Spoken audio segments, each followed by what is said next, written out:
Toronto.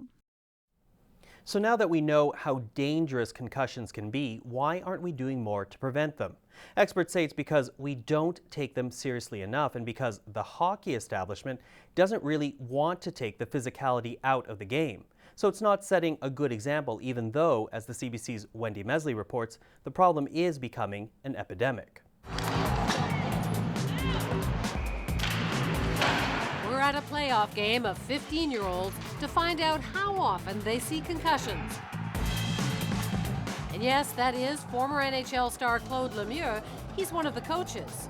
My youngest son had a concussion, a really bad one. I had many as an adult, but I didn't have any as a kid, so it's extremely dangerous, and it can alter, obviously, the growth and the development of the brain. Right here! Coach Lemieux says it's important to protect his players, but in the stands, we find lots of stories very similar to Sidney Crosby's. Kids who get knocked down, but keep on playing. He just thought he got his bell wrong. And he got out on the ice again, I guess the blood flow stopped going, and he passed out.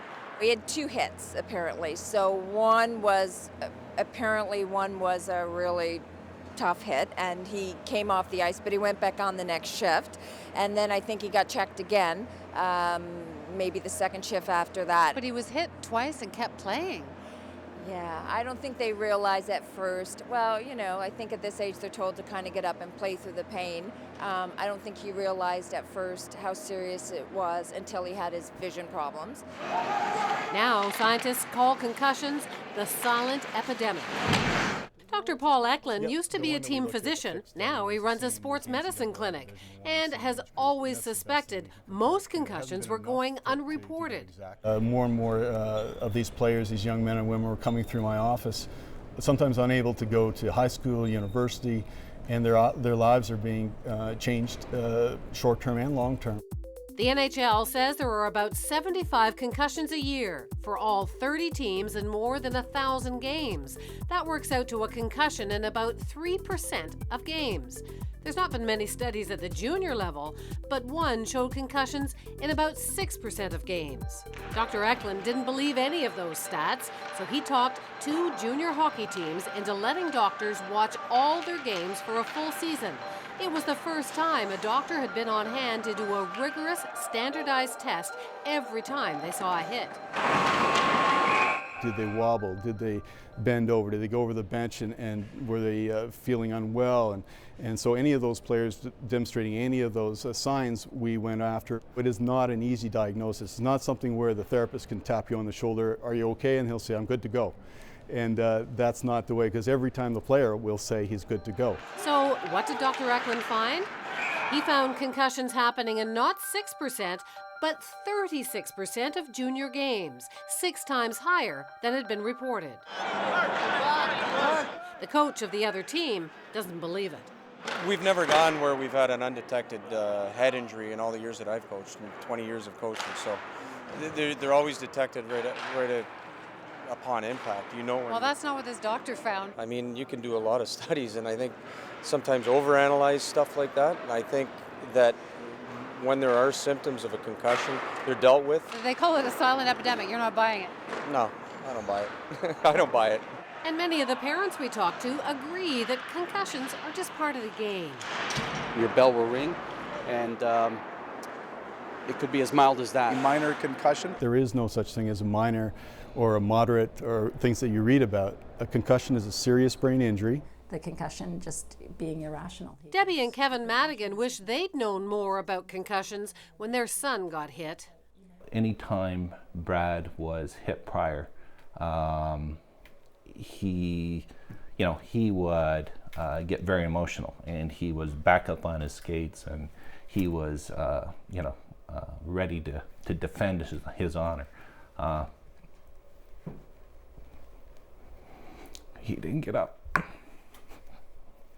Brad was knocked out for 2 agonizing minutes, but he did make it to the dressing room.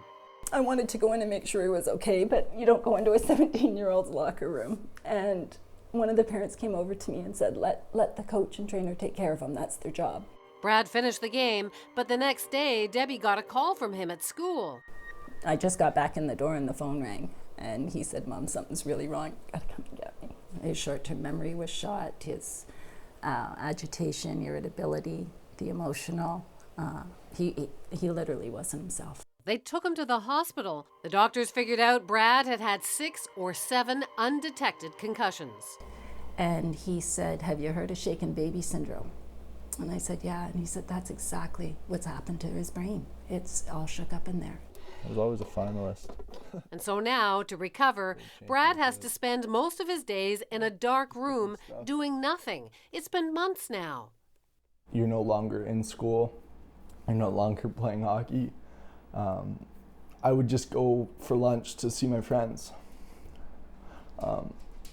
It's kind of how lonely it gets. So why'd he go back on the ice? He wanted to play, and the people who should have known better didn't stop him. Coaches and trainers asked me if I was good to go, and of course I said yes, finished the game. So I played 3 years there. Brad wants the hockey world to know about Dr. Eklund's study. It's finally solid data to throw in the face of all these people are saying there's not a problem and that it's just a coincidence and that it's just the injury du jour. But some teams say it's the parents putting on all the pressure to keep playing. I've seen parents sort of want to overthrow a medical opinion, and that's pretty scary. The trainer on the other team agrees. You get pressure from parents, from coaches, from managers. Is there an education process for parents? As a team, we do not educate them. We can only, from what we do here, is pass on the information that we're given on concussions. You wish there was more? Yes, I do.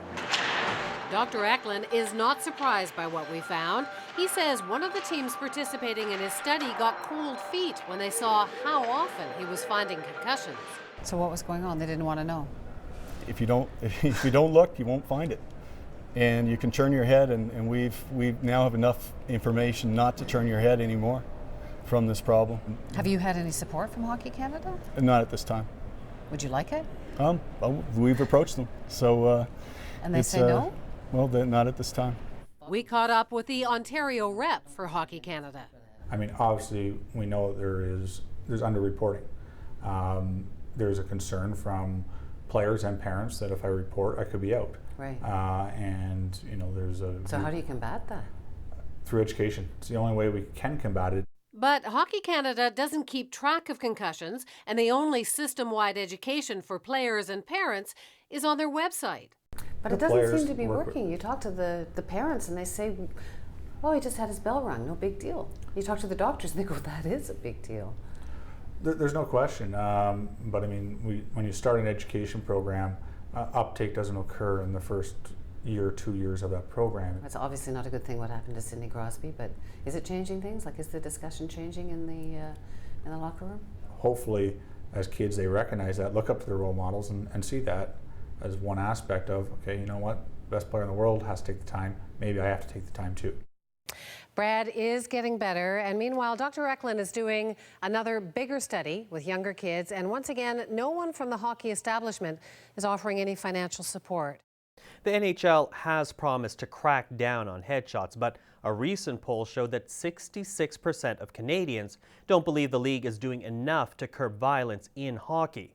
And experts warn that if the mayhem on the ice continues, it could turn off an entire generation of fans. And that is News in Review. For more on this story, read our resources guide or download it at newsandreview.cbclearning.ca. I'm Michael Serapio. Thanks for watching.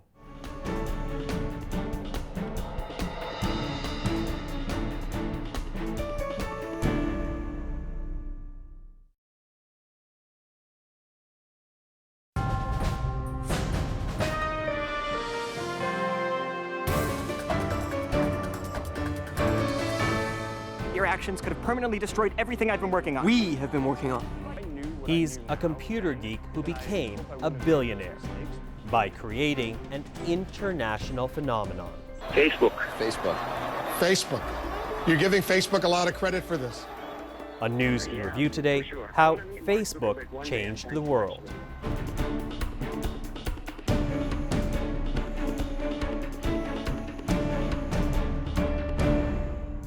Hello, I'm Michael Serapio.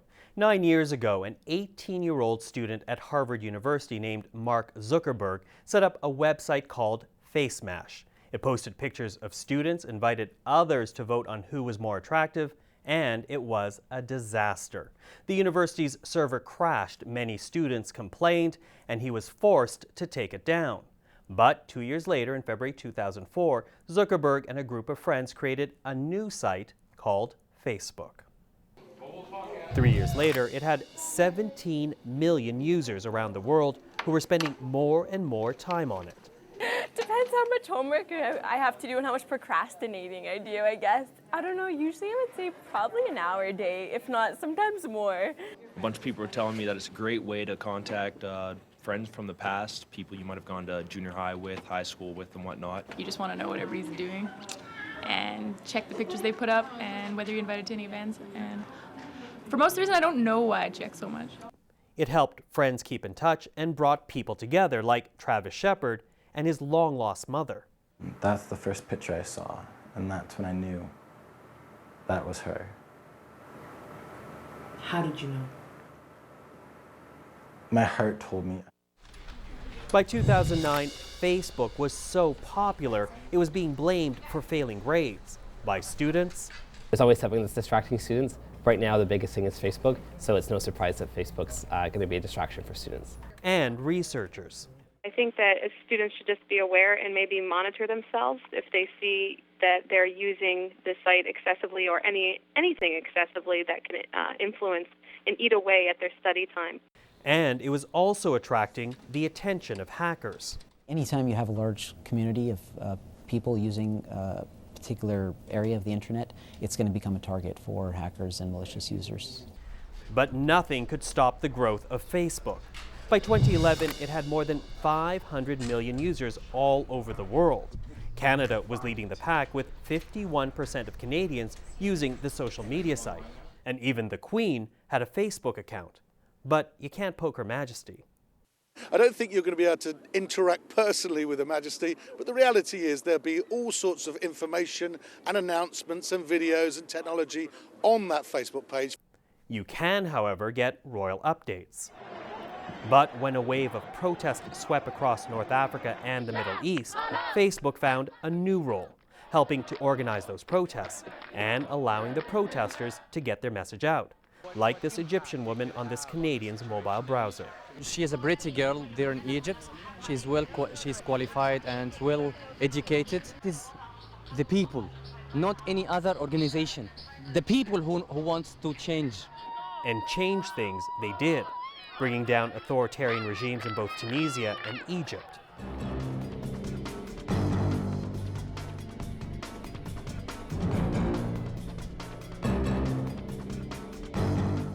As for the young founder of Facebook, he was now a celebrity and a billionaire. He did have to fend off a legal challenge by the twins Cameron and Tyler Winklevoss, who claimed they had invented Facebook, not Zuckerberg. But Hollywood paid him the ultimate tribute by making a movie out of his story called The Social Network. Although, as the CBC's Eli Glasner reports, the portrait it painted of Zuckerberg wasn't entirely flattering. With over 500 million users, many have heard of Facebook.com. Far fewer have heard about Mark Zuckerberg, the website's inventor and CEO. That's Zuckerberg, the movie version, played by Jesse Eisenberg. In the film, Zuckerberg is brilliant, driven, and ruthless. Your actions could have permanently destroyed everything I've been working on. We have been working on. This is a movie about ambition, about kids who saw keyboards as their tickets to fame and fortune. Much of the story comes from Harvard students who sued Zuckerberg for stealing ideas or cutting them out of the company. He did, ruin some friendships. He cut off some people. A lot of people felt betrayed and angry with him. Ben Mesrich wrote the book that inspired the film. He sees the Hollywood treatment as a sign of how big Facebook is getting. I think numbers will grow. People are going to see this as even cooler than it really was, because it's not about, playing Farmville anymore. It's about, changing the world. If I knew what I knew now then I hope I wouldn't have made those mistakes. That's the real Zuckerberg getting grilled on privacy issues last summer. Although he lists openness under his interests, the Facebook CEO prefers to stay out of the spotlight, until last week when he happened to donate $100 million on Oprah. Perhaps, as this social media expert suggests, the movie might earn the young billionaire more friends. I thought Mark Zuckerberg was going to be this really annoying, bratty little kid, but in some ways I actually felt kind of sorry for him in the movie because I felt as though all he wanted was really recognition. And will the movie version of Zuckerberg's bad behavior cause users to unfriend Facebook? How's that going to affect the time you spend on Facebook? No effect at all. No, because I like the concept of it. Like crack, right? It's like it's addictive. You need to go on it every day. Fact is, this vision of the king of new media is pure Hollywood myth-making. The screenwriter Aaron Sorkin says his focus wasn't truth, but storytelling. Now as that story hits screens, many will be taking a closer look at the face behind Facebook. Eli Glasner, CBC News, Toronto. The movie was a critical success and was nominated for an Oscar for Best Film.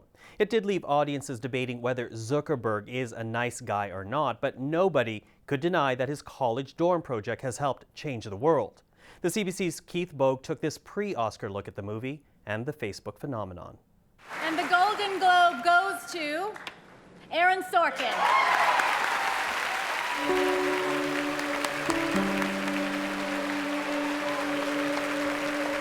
On Golden Globes night, Aaron Sorkin picked up Best Screenplay for his script about the founding of Facebook, the social network. The film is an enormous hit, driven by Sorkin's improbably snappy dialogue. $1 million isn't cool. You know what's cool? You. The film portrays the people who build social media as power-hungry and egocentric, the people who use social media as feckless and shallow, and Facebook itself as a glorified dating site. In particular, it savages Mark Zuckerberg, the creator of Facebook, as incapable of having normal human relationships.